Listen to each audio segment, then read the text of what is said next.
pensé que Dios creaba con el barro de la otra aquella novísima Eva,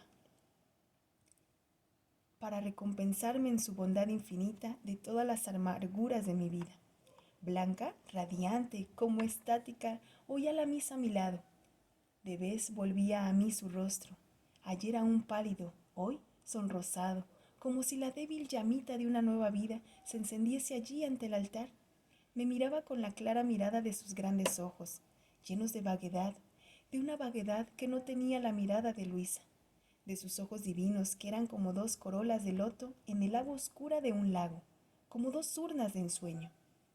Cuando el viejo sacerdote nos bendijo, estremecióse ella ligeramente, y una viva luz alumbró su cara morena. Parecía como si su alma, a través de los velos y las brumas, rectificase su crueldad anterior y reencarnase con el tácito y misterioso designio de consagrarse a mí para siempre.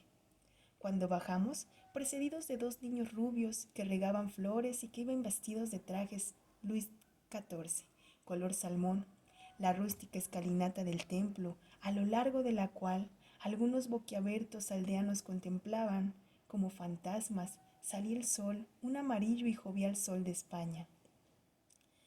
Parecíame que ni Blanca ni yo pisábamos las gradas, éramos dos almas, nada más que dos almas que iban a vivir confundidas en aquel rayo de oro, por los siglos de los siglos. Cuán gentil fue su abandono en mis brazos, cuán confiado y cuán tierno.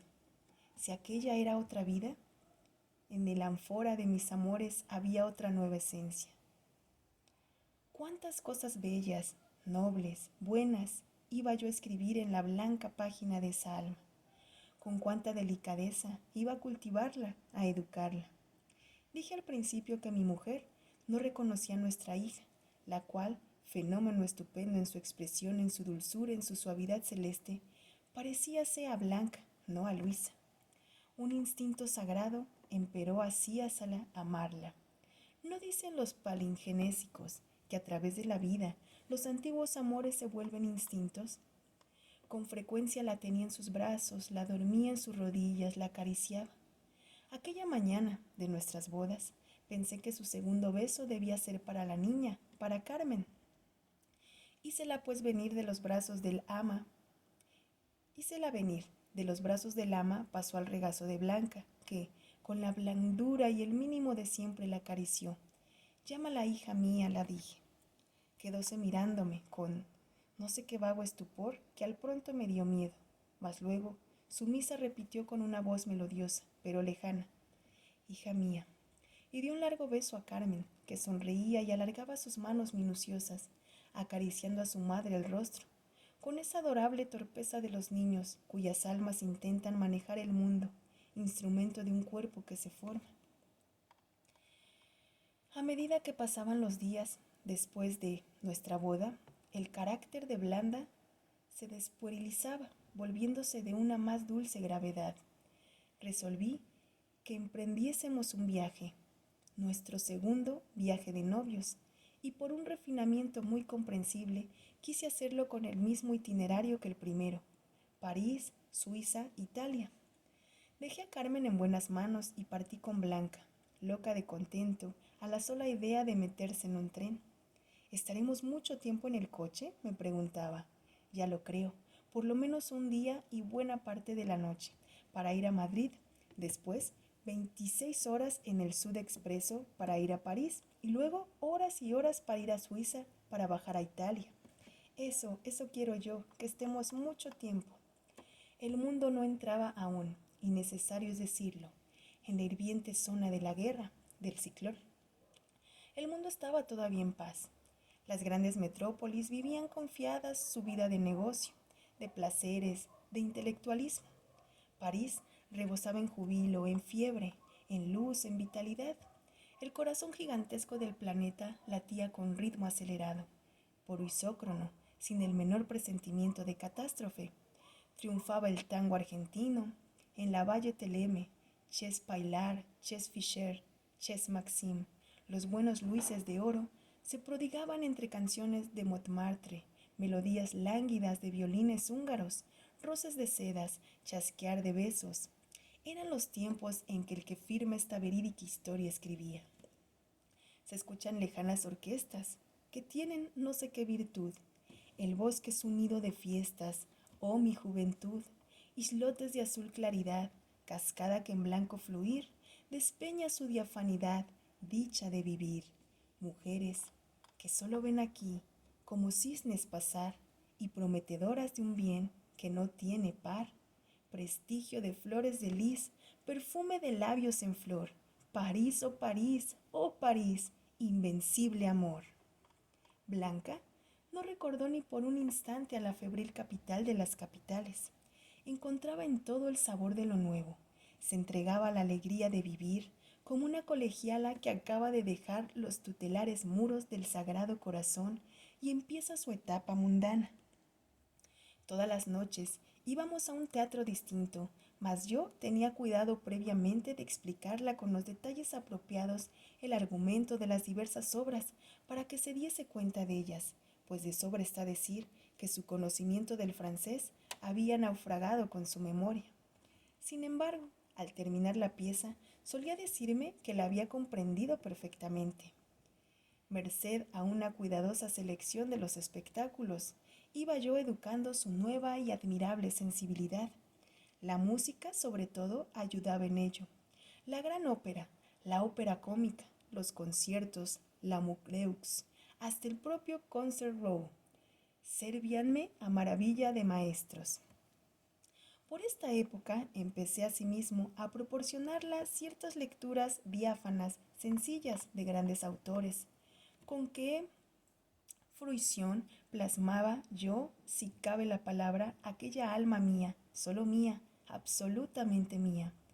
Nuestro viaje por Suiza fue un éxtasis, pero acaso el aire puro de aquellas montañas rosadas, gris perla, violeta, la sedante placidez de aquellos lagos azules, las dulces perspectivas de aquellos paisajes de ensueño, tonificando lentamente sus nervios, aumentando sus glóbulos rojos, vigorizando su sustancia gris, produjeron pocos días después de una excursión inolvidable los primeros destellos, los incipientes atisbos de una memoria que, ay de mí, yo ya creí escondida siempre en los laberínticos recodos del subconsciente.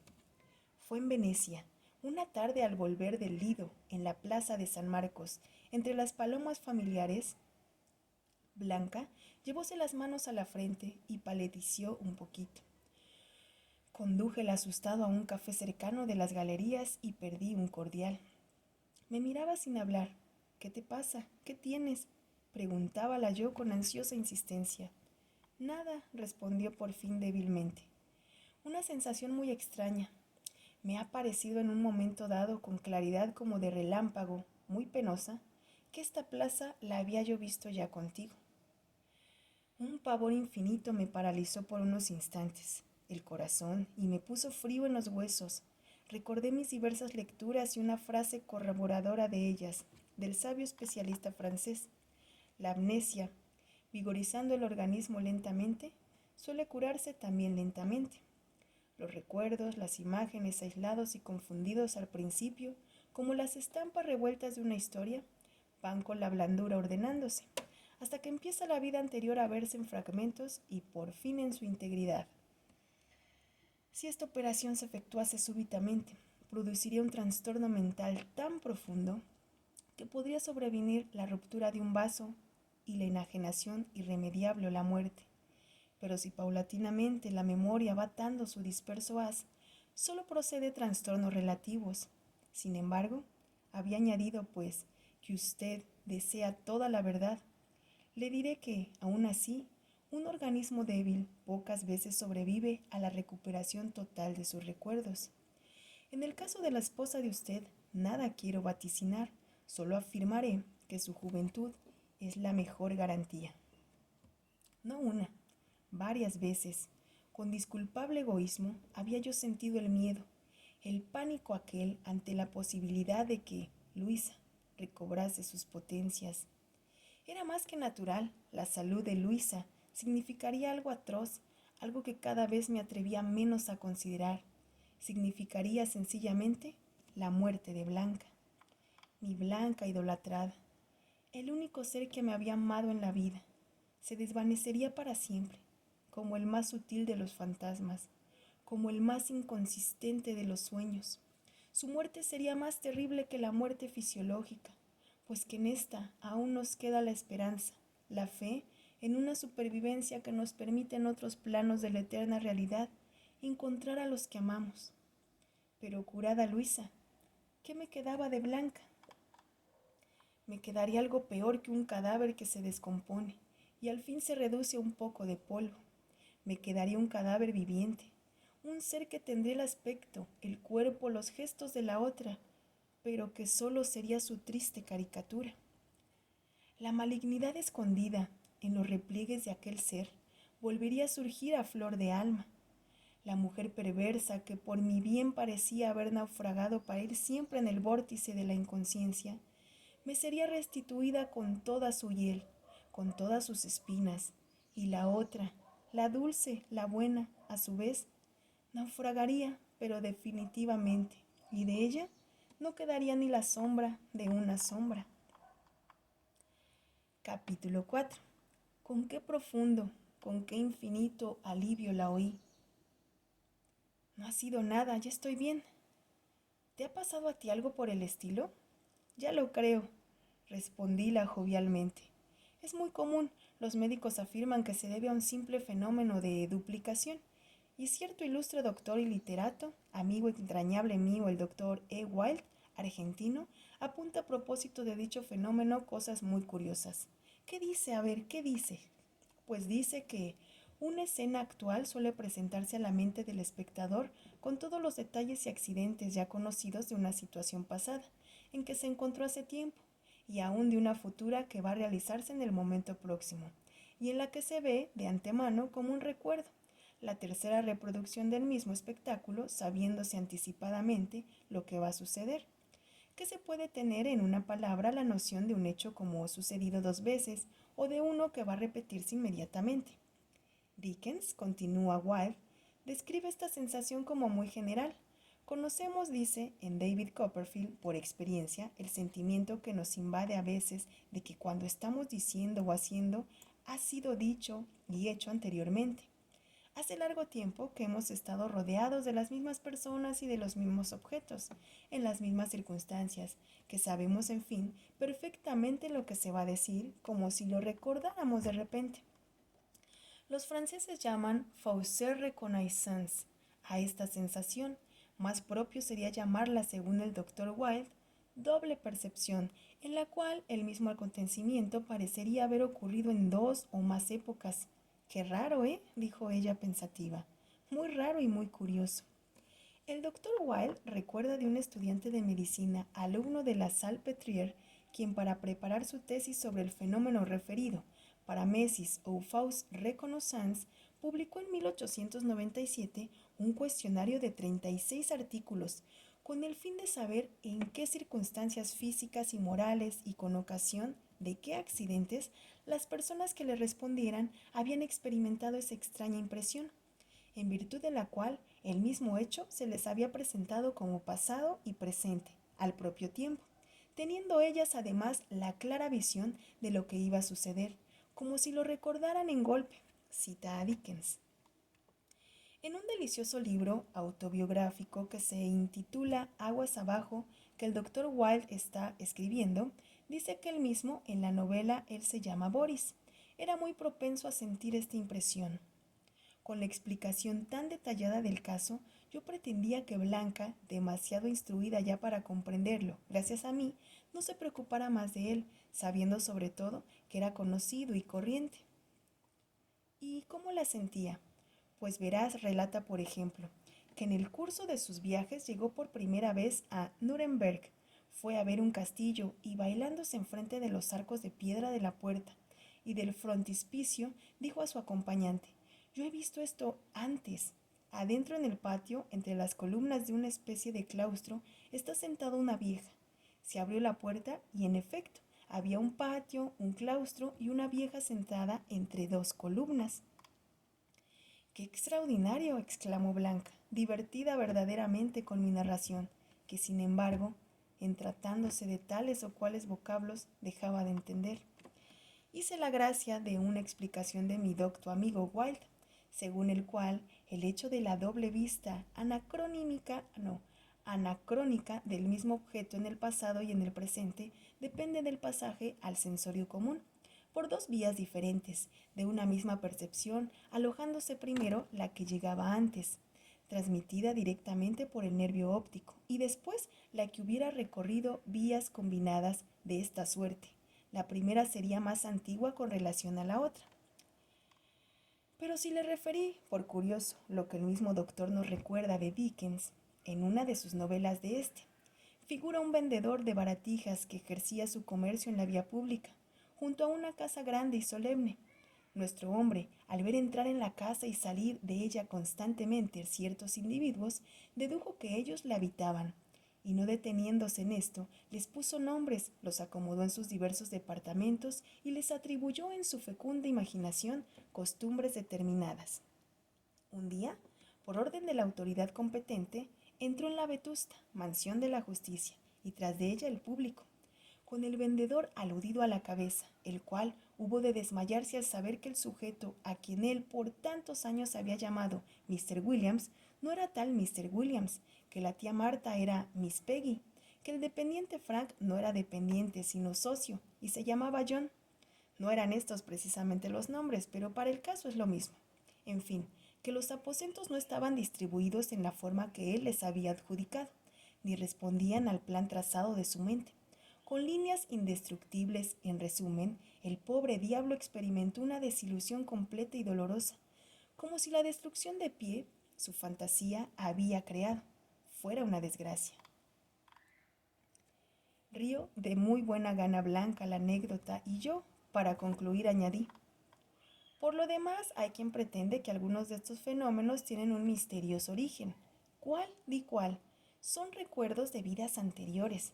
¿Quién sabe si tú y yo nos amemos ya en otra vida, en Venecia? Debimos entonces amarnos mucho, ¿verdad? Preguntó deliciosamente, puesto que nuestro amor ha durado hasta hoy y aún ha crecido. Estreché su mano con ternura y echamos a andar en busca de nuestra gángola para volver al hotel. Capítulo 5. Muchos días apacibles, radiosos, transcurrieron sin que el fenómeno volviera a producirse. Pero una tarde, en Roma, a fasazón que desembocábamos la plaza de San Pedro ante la basílica y las imponentes columnatas del Bernino, Blanca se repegó contra mí y con un acento de verdadera angustia y desolación me dijo: Pablo, yo ya he visto esto, seguramente contigo. Y palideció horriblemente. No, hija mía, te he explicado de sobra en qué consiste tu ilusión. Pablo, no es ilusión, yo he visto esto, yo he estado aquí. Y después de un momento de estupor: ¿quién soy yo, Pablo? Tengo miedo, ¿quién soy yo? No quise ya dar un paso más, y desolado, hube de llevarla a nuestro coche que nos aguardaba cerca y regresé con ella al hotel. Después de aquel relámpago de lucidez, quedóse entontecida, muda, absorta, y no pronunció una palabra más.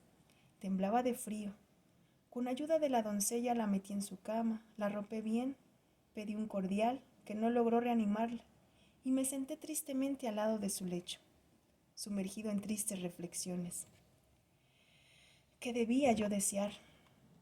En mi egoísmo, casi me hubiera alegrado de que aquellos comienzos de lozanía remitiesen, y con la debilidad y la anterior languidez, mi Blanca siguiese existiendo y no asomara entre relámpagos de horrible lucidez la luisa torturadora, junto a la cual mi vida había sido pasión perpetua. El dilema era pavoroso: o con la salud tornada, la otra, o con la amnesia y la progresiva languidez, mi Blanca iría consumiéndose. ¿Pero acaso no era mejor esto que su desvanecimiento irremediable para ceder su puesto a Luisa? A lo menos ahora moría amándome, dejándome el más santo y perfumado recuerdo, mientras que de la otra suerte la sustituiría lentamente la torva mujer que había hecho mi desgracia, y su perversidad acabaría acaso por empañar la sublime imagen del ángel que embelesaba mis días. Después de una hora larga de tortura interior, al borde del lecho en que Blanca dormía con sueño intranquilo, sacudida de vez en cuando por ligeros estremecimientos nerviosos, una doliente y rendida resignación fue invadiendo mi espíritu. En suma, él sabe bien lo que hace. Para acrisolarme, quiso que encontrara y amara yo a Luisa, pero como hasta en lo que aparece más inexorable de sus decretos es padre al fin. Un fondo de piedad habíame otorgado a raíz de un accidente que parecía mortal de necesidad, la merced incomparable de una mujer angélica, surgida milagrosamente de la otra. Así, el ser que más mal me había hecho, hacíame ahora el máximo bien. Las caricias que los que da de Luisa me negara, Blanca me las restituía sanamente. Si él estimaba en su inescrutable justicia distributiva que mi paga había sido por ahora bastante y que era preciso ofrecer nuevo tributo al dólar, que se cumpliese su voluntad divina. Deus dedit, Deus absoluit. Y recordaba las admirables palabras de Epicteto. En cualquier accidente que te acaezca, no digas nunca, he perdido tal o cual objeto. Di más bien, lo he devuelto. Acaba de morir tu hijo, fue devuelto. Ha muerto tu mujer, fue devuelta. Me han despojado de mi herencia, dices. Pues bien, tu herencia también ha sido devuelta. Por el que me ha despojado es un mal hombre.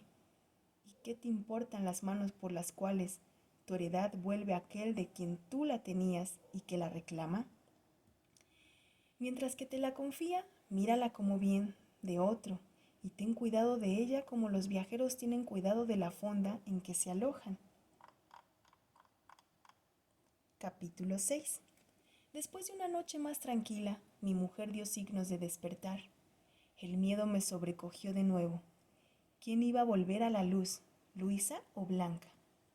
Pero una blanda sonrisa me tranquilizó. Era Blanca sin duda. Qué mimosa.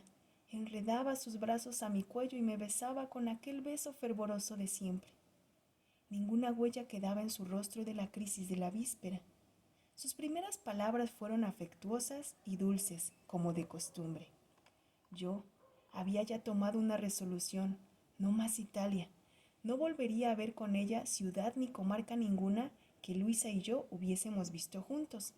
Embarcaríamos en Nápoles con rumbo a Barcelona. Al día siguiente estábamos en el hotel de Santa Lucía de Nápoles.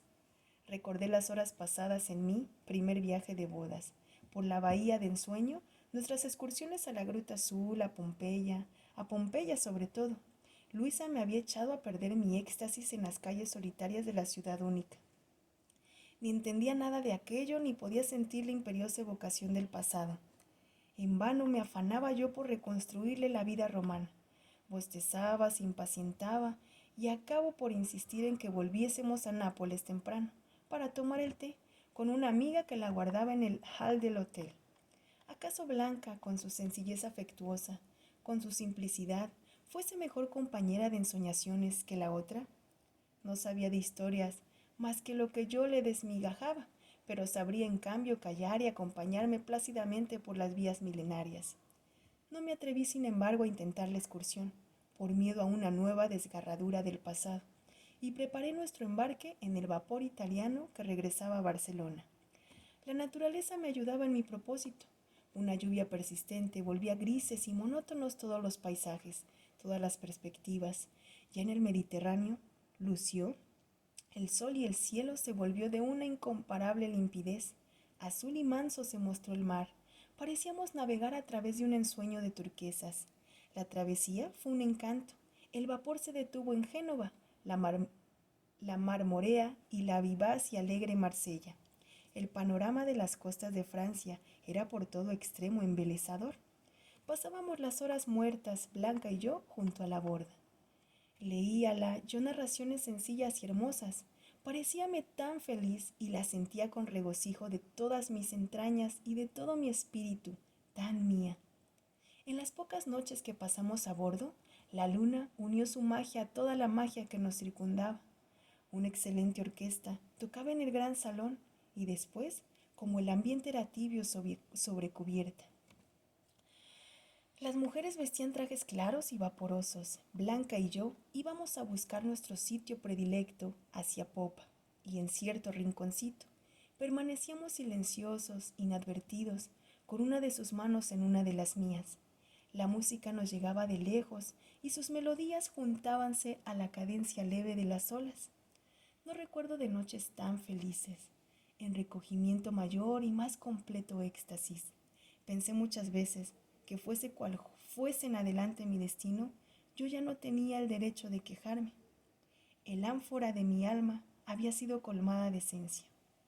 Un piadoso e invisible Ganimedes echaba en mi crátera hasta verterlo, el más generoso de sus vinos.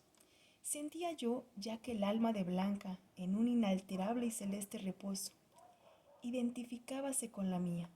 ¿El alma de Blanca?